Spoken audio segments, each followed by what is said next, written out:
Je suis une game avec le Christ, Avant de pouvoir commencer, je vais vous demander de vous abonner à la chaîne, de prendre quelques secondes pour pouvoir cliquer sur la petite cloche afin que vous soyez informés des nouvelles vidéos que l'on va sortir. Les amis, c'est Starfire, alias Naimé pour les intimes.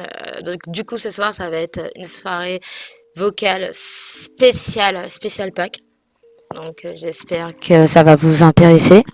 Donc, la question que je vais du coup poser à ceux en tout cas qui sont sur le Discord, ça va être du coup, est-ce que vous connaissez en fait Ostara?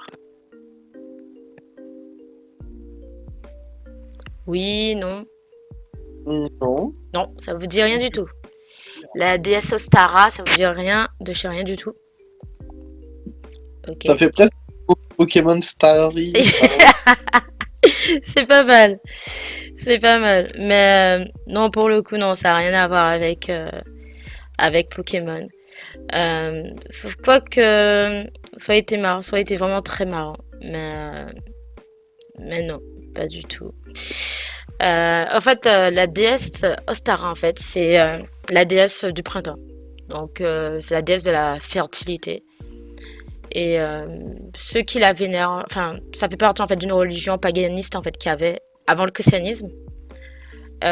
Et du coup, j'en profite pour parler d'elle pour la simple raison que plusieurs fois on m'a posé la question, mais ça venait souvent en fait de questions qui venaient de personnes qui sont pas chrétiennes en fait et qui sont souvent musulmanes, qui me posaient la question, c'est quoi le rapport entre la Pâque des chrétiens et c'est quoi le rapport avec le lapin de Pâques, les œufs et les poules et tout comme ça, le chocolat et compagnie.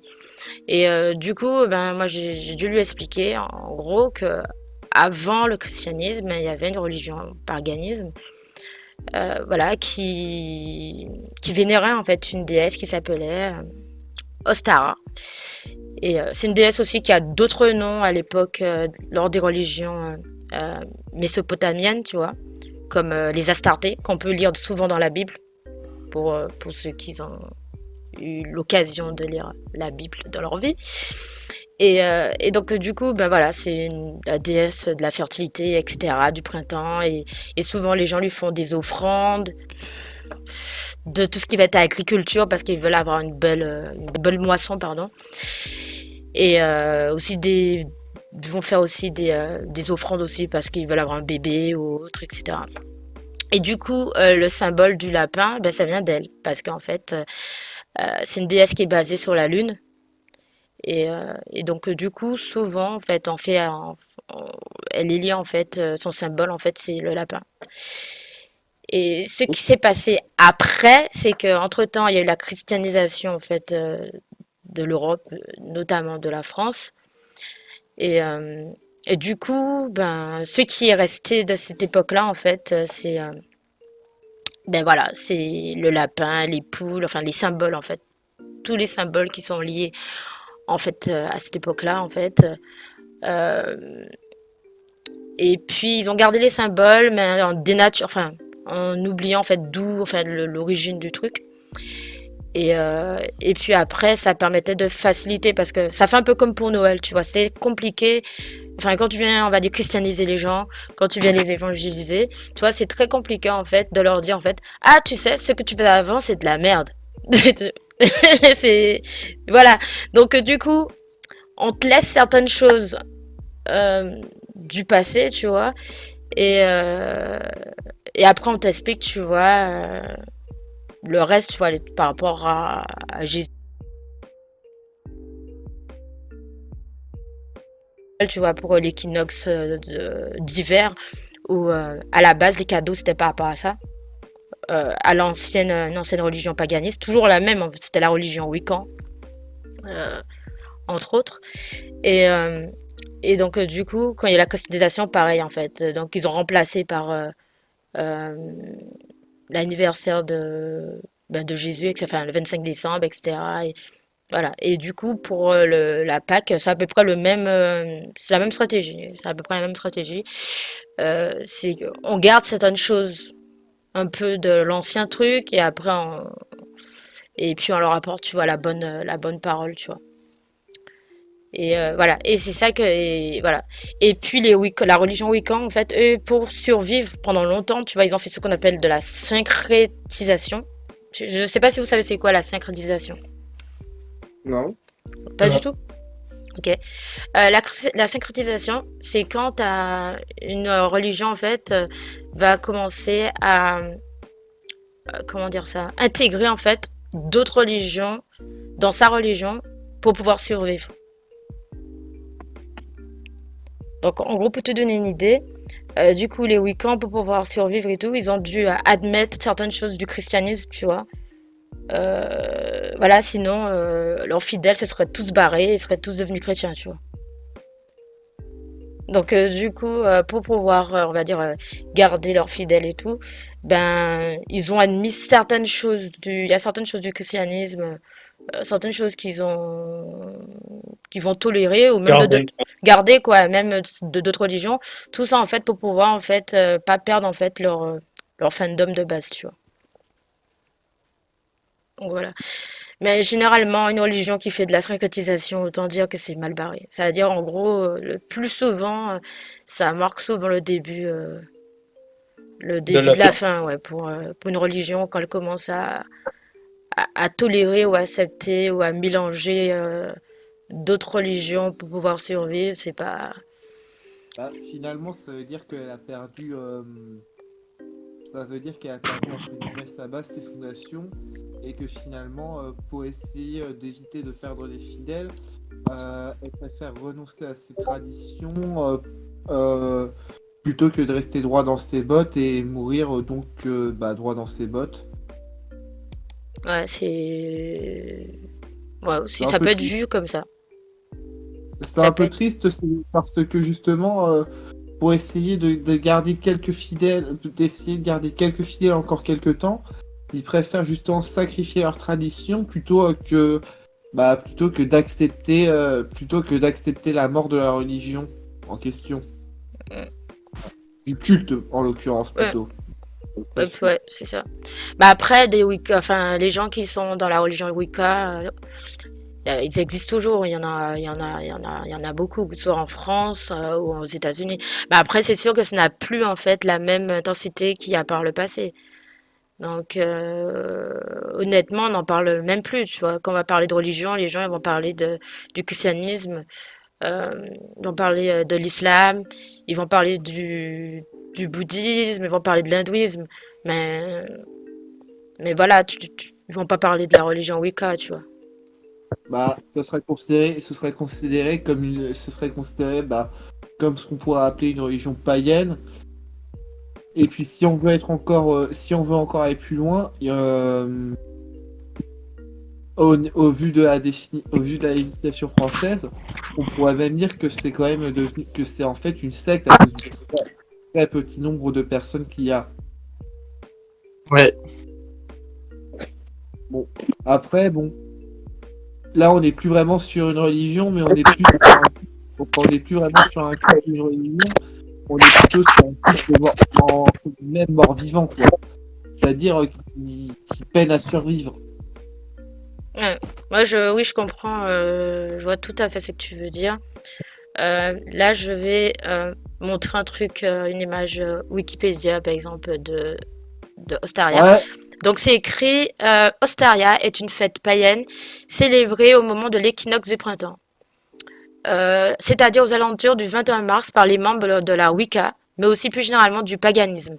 C'est le second sabbat mineur de la roue de l'année. En fait, c'est par rapport aux sorciers ou sorcières.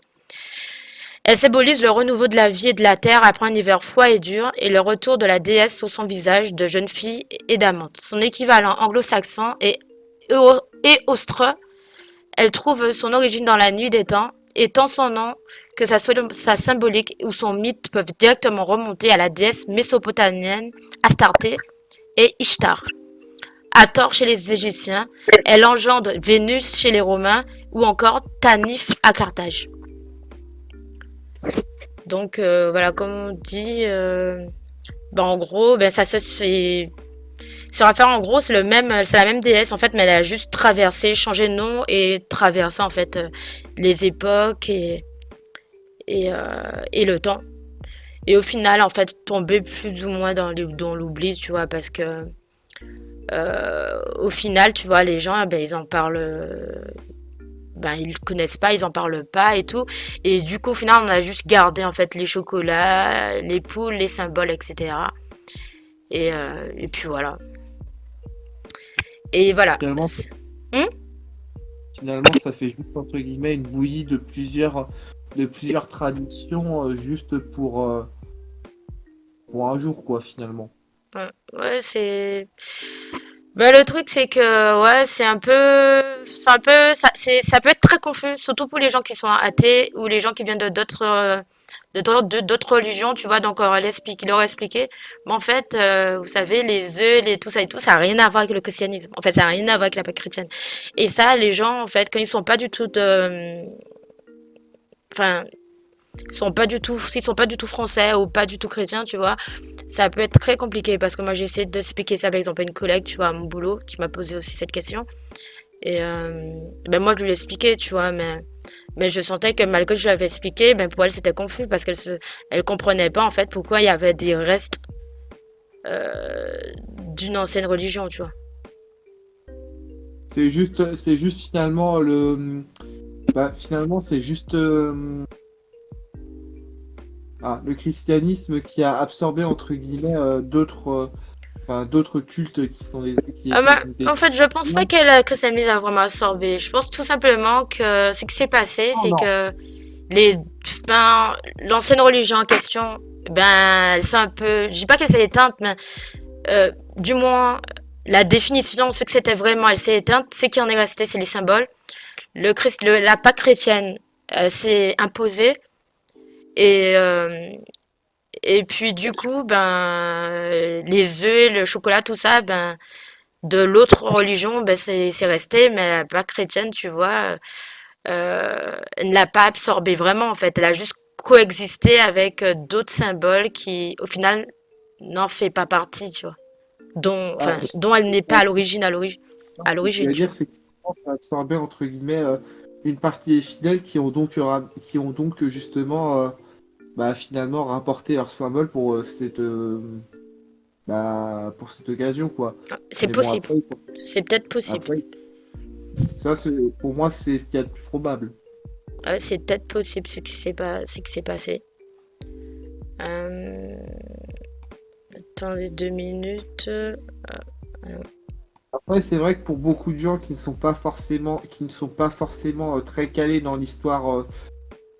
euh, dans l'histoire de la France ou ou dans l'histoire du christianisme, c'est vrai que c'est quelque chose qui peut être confus de pourquoi justement, pourquoi il y a des chocolats dans Pâques. Mais bon, finalement, j'ai envie de dire, après Pâques, en général, on le retient, c'est pour essentiellement une chose, ça reste quand même la crucifixion. Ouais, exactement. Ça, on en revient là, tu vois, à la crucifixion, tu vois, par exemple, à ce qui se passe dans. Ah, il y a quelqu'un qui est parti? Non, il y a Non. quelqu'un qui justement. Ah, ok. Eric, qui s'est Salut! rajouté. Salut de l'âge. Je crois que c'est Kevin. Exact. Voilà. Je ne me suis pas trompée.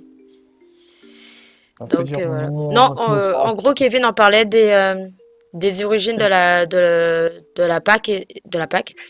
Et là, en fait, et là, on parlait surtout en fait avant de continuer la conversation, on parlait en fait de l'origine déjà paganiste, c'est-à-dire avant qu'il y ait la Pâque chrétienne, en Europe, en fait, ce qu'il y avait, c'était la fête de l'équinoxe de printemps, qui était symbolisée par la déesse Ostaria, et qui a eu d'autres noms qui a eu d'autres noms dans d'autres civilisations par le passé, mais qui a toujours la même fonction, déesse de la fertilité, du renouveau, enfin tout ce qui est symbole du printemps. Et, euh, et du coup, elle était calée sur la lune. Et donc, du coup, souvent, son symbole, c'est le lapin. Du coup, c'est qui explique, en fait, pourquoi, en fait, on a le lapin au chocolat. Et aussi, elle était la déesse de tout ce qui était le lapin, la déesse qui prenait soin, en fait, de tout ce qui était les canetons, les poulets, etc. D'où le chocolat de poussins ou de poules qu'on a souvent. Tout ça, c'est des symboles en fait de la religion Wicca liée en fait à cette déesse. Enfin, De toute façon, c'est une fête païen. voilà, c'est C'est ça. À la base, oui, c'était une fête, c'est une fête païenne. Et après, il y a eu la christianisation, l'évangélisation en fait de l'Europe. Et ils ont fait à peu près le même procédé que pour Noël, tu vois, pour les fêtes de Noël, voilà. Euh, donc du coup, à la fin, ce qui s'est passé, c'est que... Inquisiteur. Hmm. Je rigole. Non, j'ai sorti une blague de ville. J'ai sorti une ville, les inquisiteurs, ils ont Après, débarqué, finalement, ce qui ils est ont... possible, c'est que ça ait fait un peu. T'as dit quoi?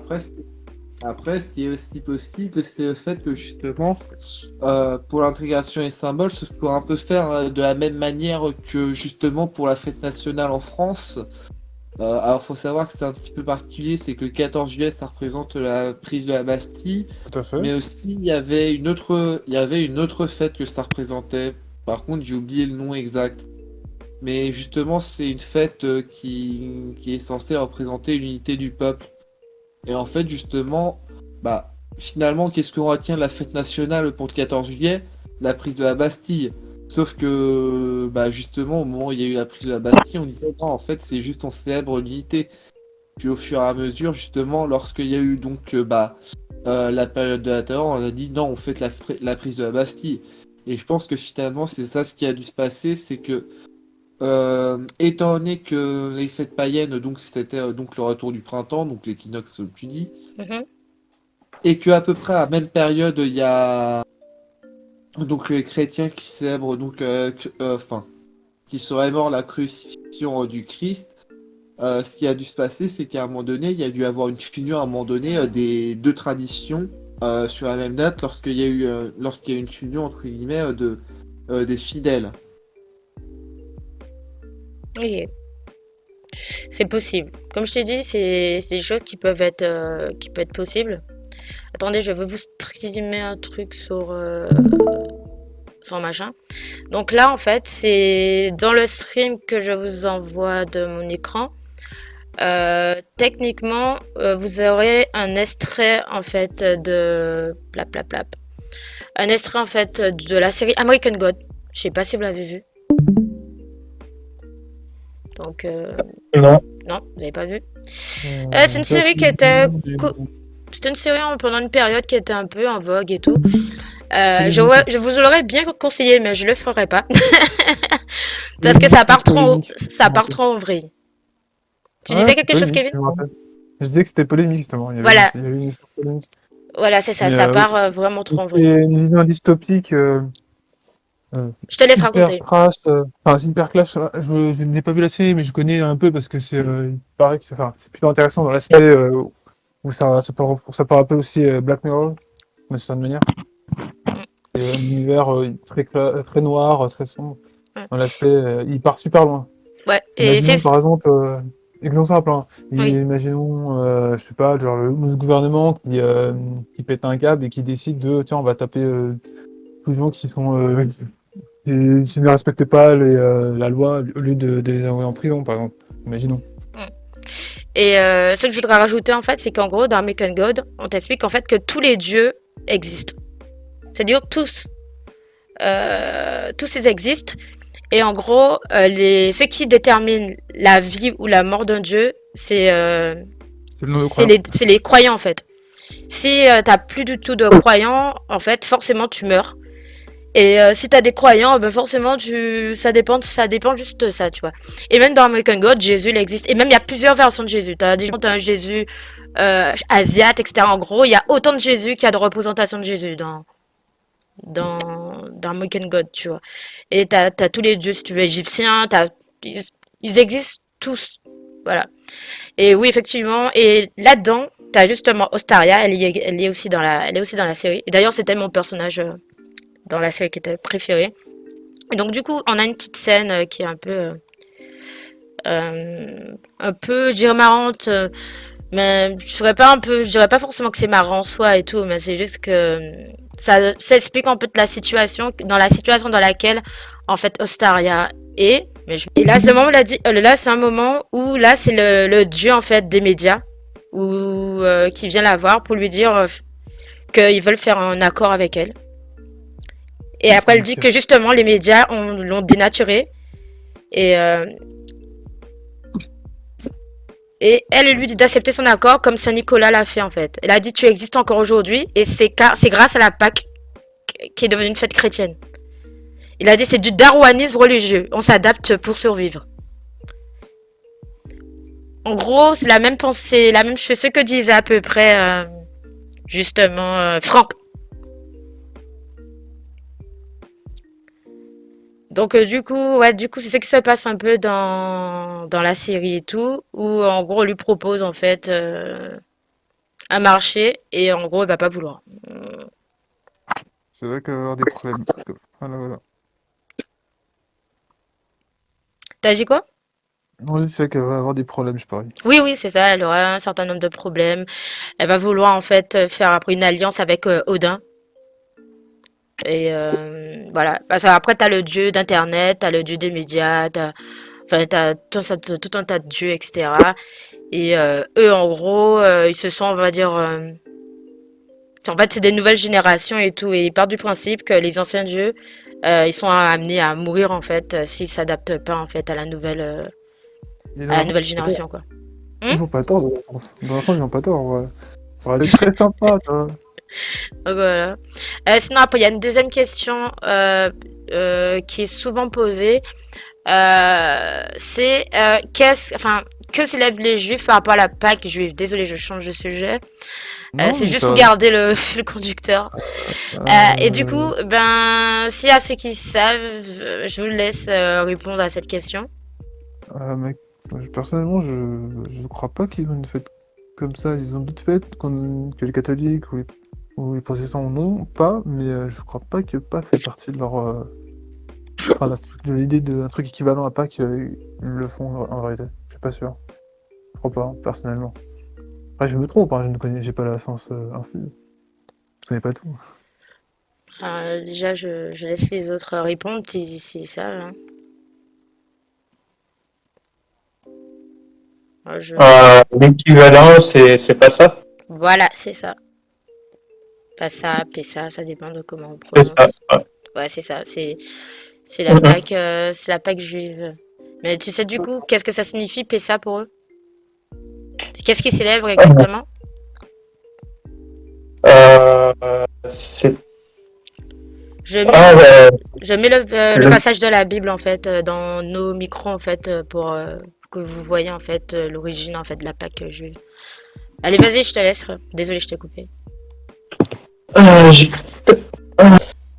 C'est vrai, pour les Égyptiens, quoi.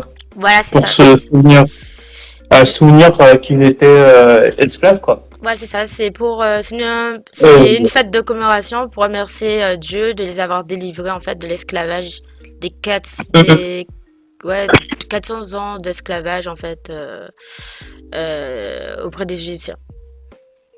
Donc voilà. C'est en gros c'est ça, c'est la fête, c'est la Pâque que fêtent en fait les Juifs, qui est du coup quasi en même temps en fait que la nôtre en fait, parce que du coup Pessa pour eux ça a commencé cette semaine lundi. Donc voilà. Et du coup cette même semaine nous on a la semaine sainte. Genre lundi, voilà. Et du coup après du coup il y aura vendredi saint. Et du coup c'est pour ça que du coup ce week-end c'est le week-end de Pâques. Et du coup, voilà, il y a un peu une relation entre les deux. Alors que, bon, la Pâque pour la Pâque chrétienne et tout, ce que les chrétiens ils célèbrent en fait, c'est déjà c'est l'accomplissement en fait des prophéties qu'il y a eu, enfin liées au Messie qu'il y avait dans l'Ancien Testament, qui étaient en fait réalisées par Jésus. Du coup, sa mort sur la croix et c'est aussi sa résurrection parce que du coup, ça signifie qu'en fait qu'il est mort du coup pour les péchés de tout le monde et il rend accessible en fait le fait que leur pardon, que leur péché soit pardonné et tout. Et du coup, il devient le rédempteur. Et donc du coup, c'est pour ça en fait que les chrétiens ils célèbrent en fait la Pâque. Du coup, c'est un peu la fin en fait de la malédiction du péché en fait sur la vie humaine et le fait que Dieu envoie son fils pour racheter le péché de l'humanité. Et du coup, ben, il y a quand même un lien parce que pour la Pâque juive, si les gens se rappellent de ce qui s'est passé avec Moïse, avec les 10 plaies, et que la dernière plaie, c'était le fait que tous les premiers-nés devaient mourir.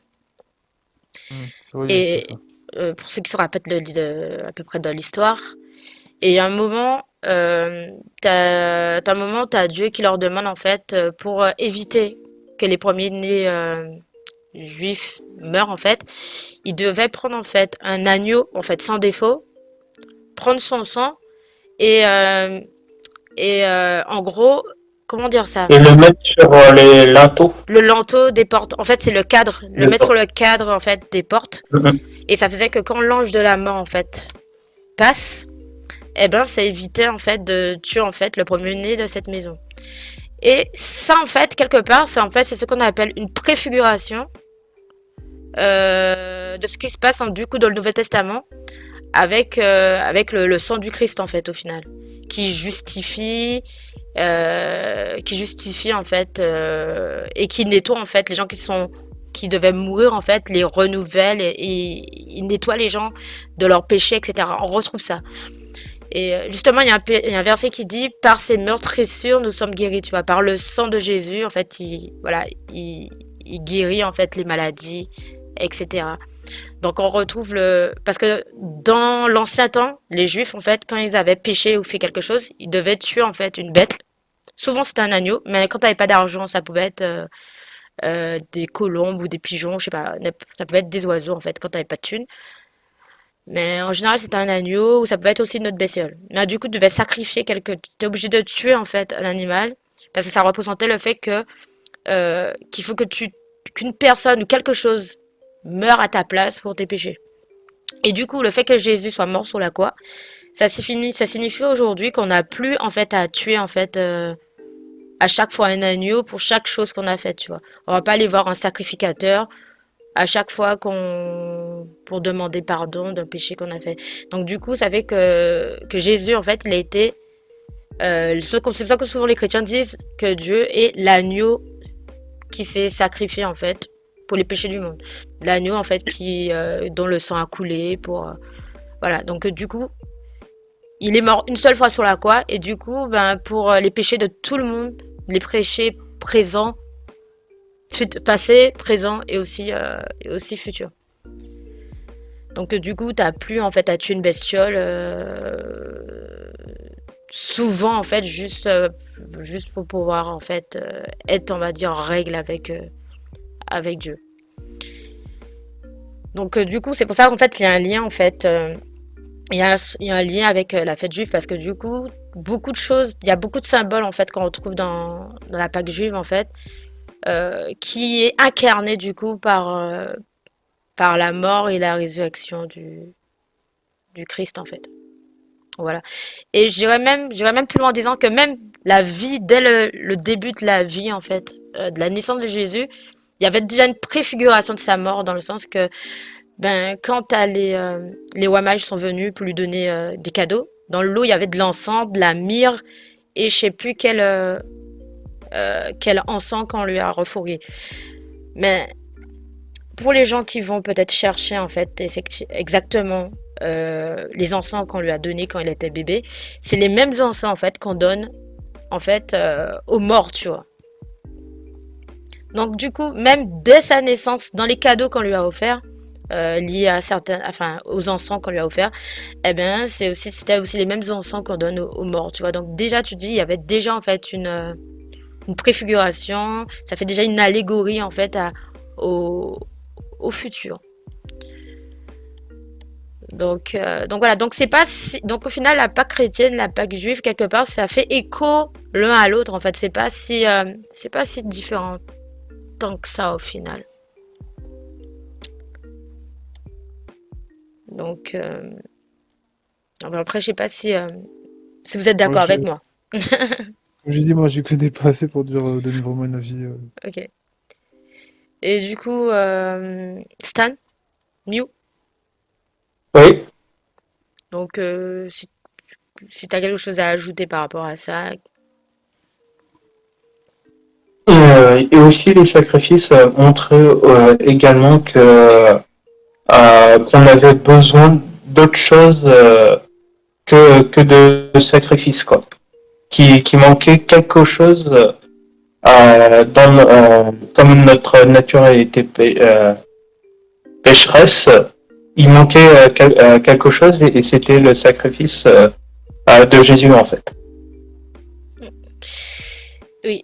Et aussi, ça permettait aussi, enfin, du coup, la Pâque chrétienne aussi, ça permet aussi enfin, de, d'être reconnaissant par rapport à Dieu du fait que toutes les choses qu'il avait promis en fait par le passé, ben qu'aujourd'hui, tu vois, qu'elles ont été aussi réalisées, tu vois. Du coup, c'est ça que souvent dans la Bible, ben, on dit que voilà, Dieu n'est pas un homme pour mentir, ni un fils de l'homme pour se repentir, et que ce qu'il le dit, le fait, tu vois. Et du coup, on, on retrouve justement quasiment une majorité des prophéties en fait qui justement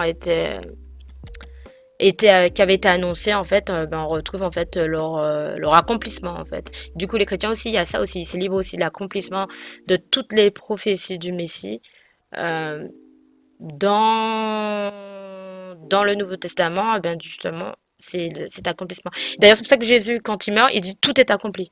Effectivement, toutes les choses qui avaient été dites sur lui depuis l'Ancien Testament, ben, étaient réalisées. Par exemple, en Somme 22, 19, ça disait, ils se partagèrent ses vêtements et tiraient au sort sa tunique. Et ça, c'est dans l'Ancien Testament, c'est en Psaume. Et dans le Nouveau Testament, ben, en Jean 19, il y a les soldats, après avoir crucifié Jésus, prirent ses vêtements.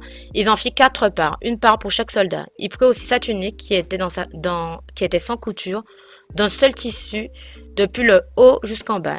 Et ils dirent entre eux, ne le déchirons pas, mais tirons au sort à qui elle sera. Donc du coup, il y a ça. On retrouve aussi, quoi d'autre encore en Ésaïe 53, on dit en fait parce qu'il a porté les péchés de beaucoup d'hommes et qu'il a intercédé pour les coupables. Et du coup, dans le Nouveau Testament, en Luc 23, c'est écrit Jésus dit Père, pardonne-leur car ils ne savent pas ce qu'ils font.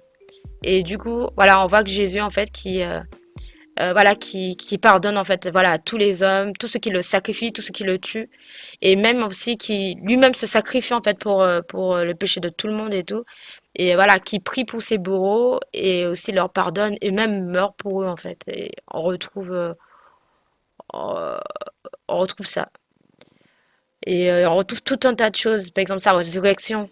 Ésaïe 53, ça dit, après avoir livré sa vie en sacrifice pour le péché, il verra une postérité. Et en Matthieu 28, c'est, vous cherchez Jésus qui est crucifié, il n'est pas ici, il est ressuscité. Et aussi, voilà, et c'est que des choses comme ça. C'est tout au long, tout l'Ancien Testament, c'est que des prophéties, que des choses bien précises et qu'on retrouve, tu vois. Par exemple, Dieu avait promis, par exemple, à Abraham que sa postérité, que dans sa postérité, il y aura justement le sauveur, viendra le sauveur de sa postérité. Et pareil, il avait aussi promis à David. Et justement, Jésus fait partie de la généalogie, tu vois, David. Il fait aussi partie de la généalogie d'Abraham aussi, tu vois. Donc, on retrouve ça. Le côté sacrificateur, comme on en parle, qu'on parlait et tout. En Somme 110, il est écrit, l'Éternel l'a juré, il ne s'en repentira point. Tu es sacrificateur pour toujours, à la manière de Melchisédek. Et dans le Nouveau Testament, en Hébreux 3, c'est écrit, c'est pourquoi, frères saints, qui avaient part à la vocation céleste, considérez l'apôtre et le souverain sacrificateur de la foi que nous professions en Jésus. Donc Jésus aussi sacrificateur. Il y a aussi Jésus aussi est juge parce que en Ésaïe 33, on dit c'est l'Éternel qui est notre juge, l'Éternel est notre législateur, notre roi, et c'est lui qui nous sauve. Et en Jean 5, c'est écrit, je ne puis rien faire de moi-même, selon ce que j'entends, je juge, et mon jugement est juste. Parce que je ne cherche pas ma volonté, mais la volonté de celui qui m'a envoyé. Et voilà. Et c'est tout un tas de choses comme ça, en fait, de prophéties, de choses. Et du coup, c'est en cela que les chrétiens croient, en fait, en l'accomplissement de toutes ces prophéties. En sa résurrection, en sa mort, sa résurrection, euh, et aussi au pardon des péchés. Et au final, ça revient à dire que les chrétiens, en fait, ils commémorent en fait la liberté au final, la délivrance, de la même manière que les juifs, en fait, ils commémorent en fait la délivrance, la liberté. Donc au final, c'est la même, on en revient au même truc en fait. Le fait d'être libre, voilà, d'être libre en fait de l'emprise du péché dans le cas de la Pâque, chrétienne, et dans le cas de la Pâque égyptienne, c'est libre en fait de la servitude en fait de Pharaon, et la servitude de Pharaon, et aussi de leur Dieu, et de tout ce qui va avec. Mhm. Donc il y a aussi tout ça. Et par contre, ce qui s'est passé, c'est que ça, par contre, ça c'est ça c'est dans Josué, à la mort de Josué, parce que Josué, en fait, c'est lui qui a pris la suite après Moïse, hein. J'explique parce que je sais que dans l'assistance, tout le monde n'est pas chrétien. Salut Crazy, désolé, je t'avais pas vu. Voilà, je sais que tout le monde n'est pas chrétien, donc quand même, j'explique. Donc à la mort de Moïse, il y a eu Josué, parce que Josué, Moïse, c'était le mentor de Josué, en fait. Du coup, il avait formé. Et du coup, c'est lui qui avait pris la suite, en fait, pour pouvoir après avoir Canaan, etc. Traverser le Jourdain, et puis la prise de Canaan, parce que Moïse, lui, il n'a pas pu. Il est mort en fait, donc il n'a pas pu voir ça. Et ce qui s'est passé, c'est que à la mort de Josué, ce qui s'est passé, c'est que du coup, le peuple d'Israël, eh ben, ils ont abandonné en fait. Ils ont oublié en fait. Ils n'ont pas connu ce qui s'est passé avec Moïse. Ils n'ont pas connu ce qui s'est passé avec Josué, etc. Donc du coup, ils ont abandonné en fait la foi en Dieu, et ils ont embrassé en fait les cultures en fait des pays qui les environnaient. Donc du coup, il y a eu une perte de transmission. Donc, attendez. L'inconvénient souvent quand c'est verbal et pas écrit. Comment? C'est l'inconvénient quand c'est verbal et pas écrit C'est aussi. ça, c'est ça. On perd beaucoup de choses en fait quand les choses sont, comme tu as dit, Des légendes qui existent depuis des siècles, et ça a été modifié parce qu'à chaque fois que ça passe d'un orateur à l'autre, la personne des fois ajoute des trucs, des fois il supprime ou il oublie des trucs sur une partie. Oui, c'est ça. C'est compliqué. C'est ça en fait. C'est tout l'intérêt en fait de l'écriture en fait. De l'écriture, ou de consigner les choses, ou de consigner d'avoir des traces. C'est pour ça que souvent on dit que il y a une expression qu'on dit souvent qui est l'écriture reste. Et c'est quoi encore l'expression? Et les vies passent. Ouais, c'est ça. Je sais plus en fait. Genre la parole s'oublie et l'écriture reste en fait. Enfin, t'as une expression un peu comme ça qui existe. Les paroles s'envolent, mais les écrits restent. Ouais, c'est ça. Exactement. Merci, Jarod. Désolé pour le retard, bonsoir tout le monde, désolé, je ne vais pas vous déranger plus longtemps. Ah non, non, non, non, vas-y, hein, c'est une conversation, et tu peux donner aussi ton avis, ou apporter ce que tu as à dire sur le sujet par rapport à la Pâque juive, la Pâque chrétienne, et ce qui s'est passé aussi après, tu vois, même après en fait, qu'ils aient été délivrés de Pharaon, etc., et qu'ils ont suivi les pas de Moïse et de Josué, et après, bon, ils ont fait n'importe quoi à la mort de ceux-ci, parce que la nouvelle génération, ils n'avaient pas connu tout ça, et justement, c'était pas consigné, et il n'y a pas eu de transmission, etc., et voilà, et ce genre de choses, on n'est pas. Et même au niveau du christianisme, voilà, c'est la même chose, tu vois. S'il y a personne, en fait, pour parler, en fait, de l'évangile, de Jésus, de la Bible, de ceci, de cela, ben après, tu vois, il y a pas de force, ça donnera pas forcément de nouvelles générations de croyants non plus, tu vois. Donc, ça aussi, quelque part, on contribue tous, en fait. Du moins, ceux qui sont croyants, en fait, ils contribuent, en fait, à l'expansion, justement, du christianisme, tu vois, ne serait-ce qu'en en parlant, tu vois. Donc voilà, c'est comme avec In-Game avec Jésus, par exemple, au-delà du serveur. C'est-à-dire que moi je le fais avec plaisir, tu vois, de parler en fait des anciens jeux vidéo faits par des studios chrétiens, etc. Mais voilà, s'il y a personne qui le fait, il y a personne qui en parle, il y a personne qui partage en fait. Du coup, personne ne sait.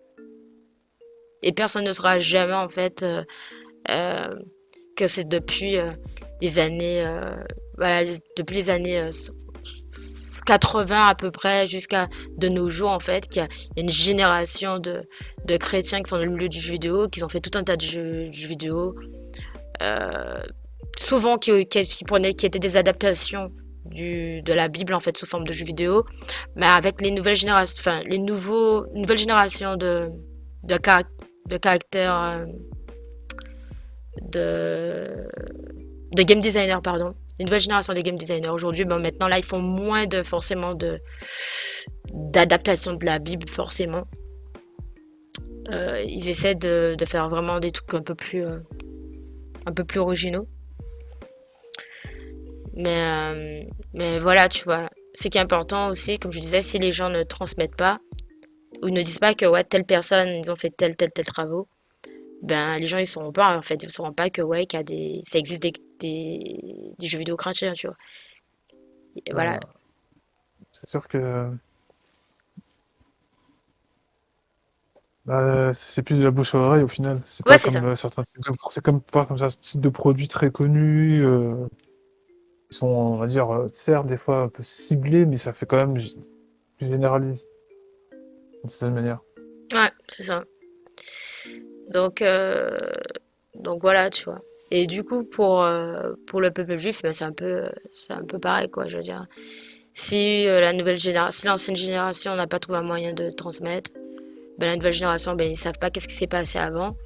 Et après tu perds énormément sur le plan culturel, tu vois. Voilà. Et après ça c'est pour tout, hein. C'est-à-dire que dès qu'on a un savoir-faire, euh, je pense que c'est important, tu vois, de le transmettre, quel qu'il soit, hein. Je veux dire, que ce soit le dessin, que ce soit, je sais pas moi, la mécanique ou, tu vois, la pâtisserie, n'importe quel savoir-faire et tout. Ben, je trouve que c'est important euh, d'avoir des petits disciples, enfin, ou des gens que tu vas former sous à tel niveau, tu vois. Parce que d'une certaine façon, dans le métier où on est, ben, on a été formé, c'est des gens qui sont formés, et puis nous-mêmes, par la suite, ben, on forme d'autres et tout, c'est une chaîne, au final, je trouve.